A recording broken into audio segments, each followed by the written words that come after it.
नमस्कार, माझे नाव ईश्वरी किशोर डुकरे. मी इयत्ता 7वीत शिकत आहे. माझ्या शाळेचे नाव जिल्हा परिषद उच्च प्राथमिक मराठी केंद्रशाळा लाखीण, तालुक्याचे नाव दारव्हा, जिल्हा यवतमाळ. माझ्या टीमचे नाव आहे छावा. मी तुम्हाला कचऱ्याबद्दल माहिती सांगणार आहे. समाजात वावरताना ठिकठिक कचरा आपल्याला दिसतो.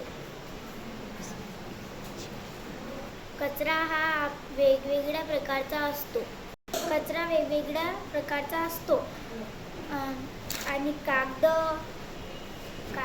काड्या आणि धूळ आणि फाटलेले तुटलेले कपडे आणि सडलेल्या भाज्या, वाया गेलेल्या भाज्या, फुटलेल्या वस्तूची काच,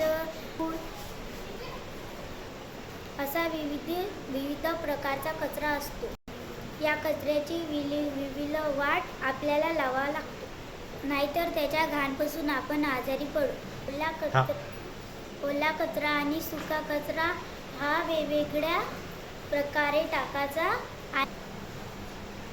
आणि योग्य प्रकारच्या कचऱ्याची आणि वेगवेगळ्या कचऱ्याची विल्हेवाट लावायची आणि आपला परिसर स्वच्छ ठेवायचा.